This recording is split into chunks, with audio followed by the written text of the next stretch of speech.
Once all of the parts are cleaned and dried, we are ready to start assembling the engine. To install the cylinders, first install the dowel pins and a new gasket, and then tighten the 6mm bolts securely. You may well ask, why install the cylinders first? Well, it is easier to install the cylinders on the crankcase and then install the pistons into the top of the cylinders, as you would with the previous model. Installing the cylinders over all of the pistons after they are installed on the crank is difficult, as there is not much room to work, particularly as the pistons do not protrude much above base gasket surface, so it's a lot easier to install the cylinders first. If you have removed the pistons from the connecting rods, you'll need to align the in mark on the piston with the big end bearing lock tang relief. Install the pistons into the cylinders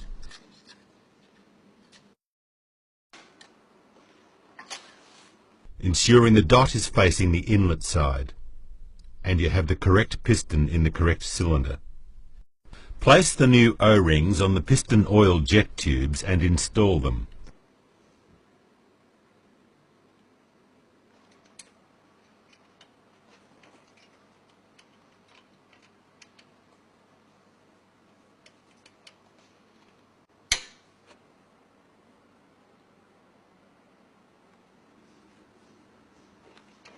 Note that the shape of the end plate is different from left to right, so be sure to install them as explained in the manual.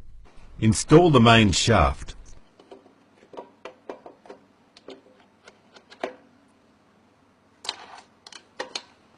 Shift forks.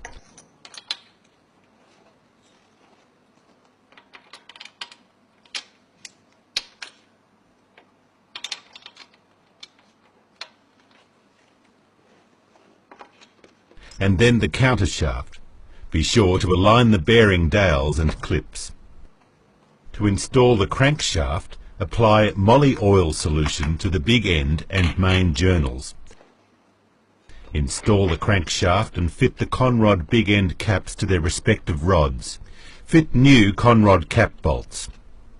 These bolts are single-use bolts and are tightened by the torque angle method. Apply engine oil to the thread and mating surfaces of the bolts and tighten to the specified torque.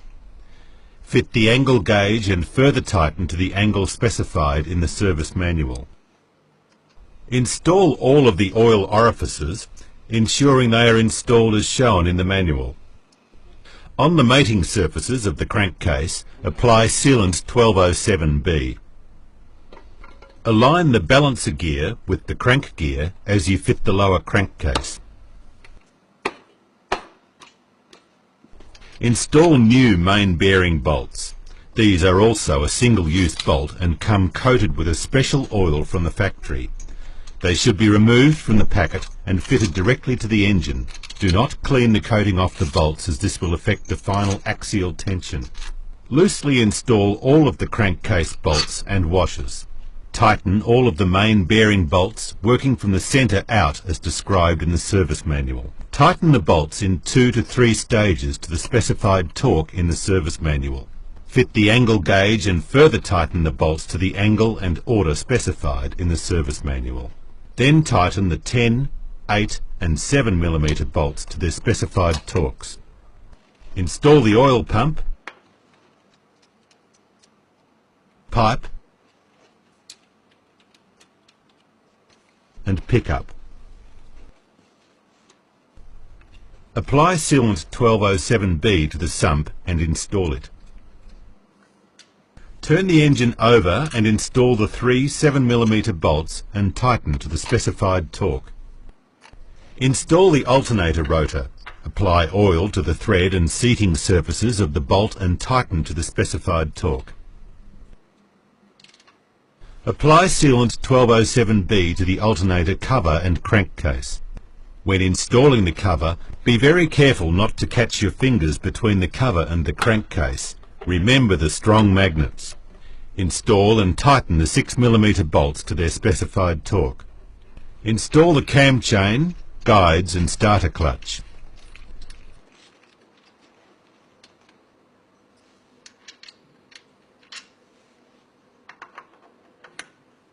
apply engine oil to the threads and seating surfaces of the bolt and tighten to the specified torque. To assemble the clutch, you will need to assemble the judder spring, clutch plates and discs onto the pressure plate. Align the assist slipper ramps and then fit the clutch centre. Turn this assembly over and install the 6 35mm set bolts to hold the assembly together while you install it. Here's a tip: don't tighten the set bolts too tightly, as you will need to be able to align the plates with the clutch outer as you insert it. Before installing the clutch, you will need to install the long starter reduction gear, as it cannot be installed after the clutch is in place. Install the clutch outer, needle bearing, clutch outer guide and washer.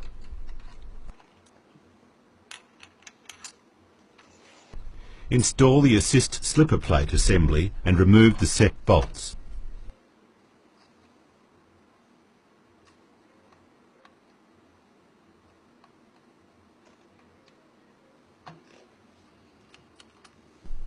Now's a good time to measure the diaphragm spring free height and ensure it is within the service limit, as specified in the service manual.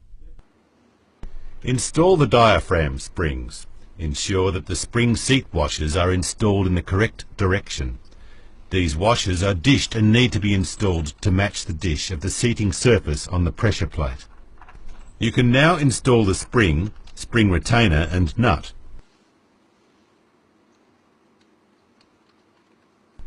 Use the new special tool to hold the pressure plate while you tighten the nut to the specified torque, and then stake the nut to ensure it does not come loose, and install the clutch lifter and clip.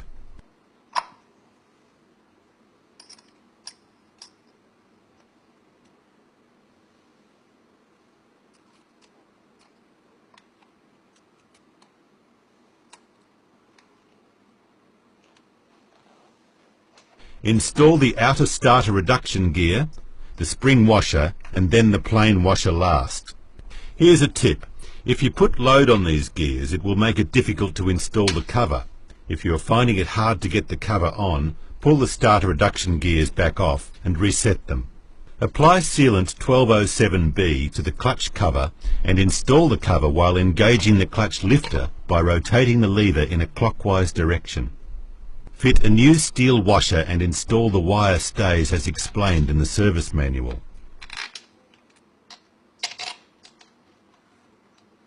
Tighten the bolts in a crisscross pattern in 2 or 3 stages.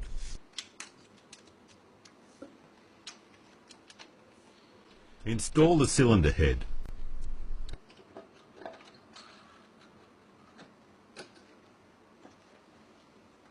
There is a new head nut tensioning procedure. First, you need to oil the threads of the cylinder studs, fit new washers to the head, oil them as well and install the nuts.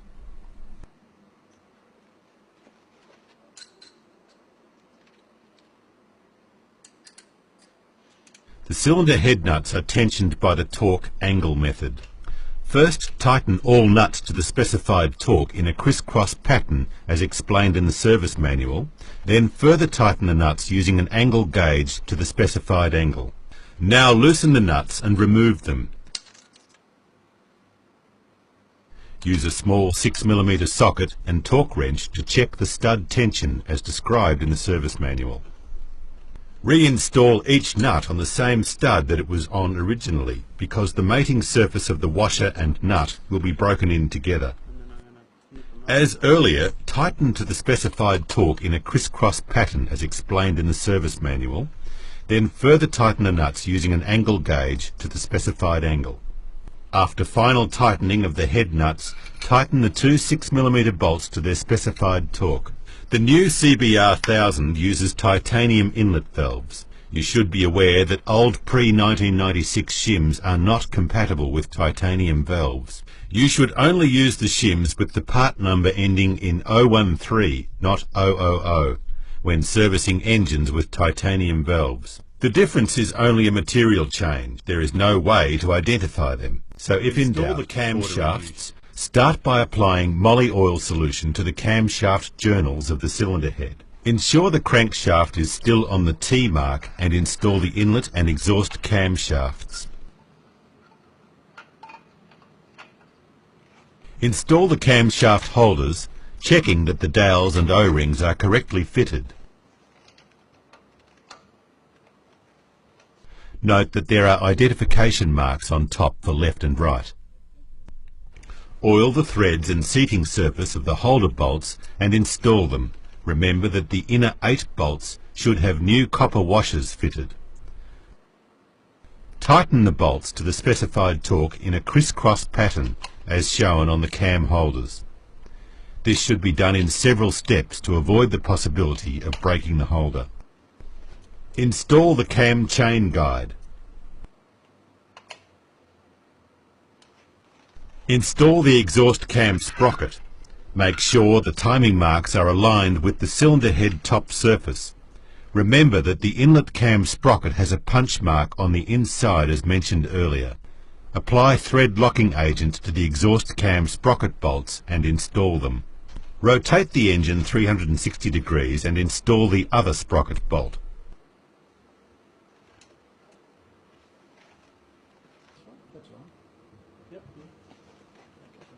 Install the cam chain tensioner using the special tool that we installed earlier.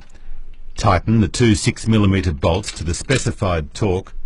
Remove the tool and fit the 6mm sealing bolt and alloy washer.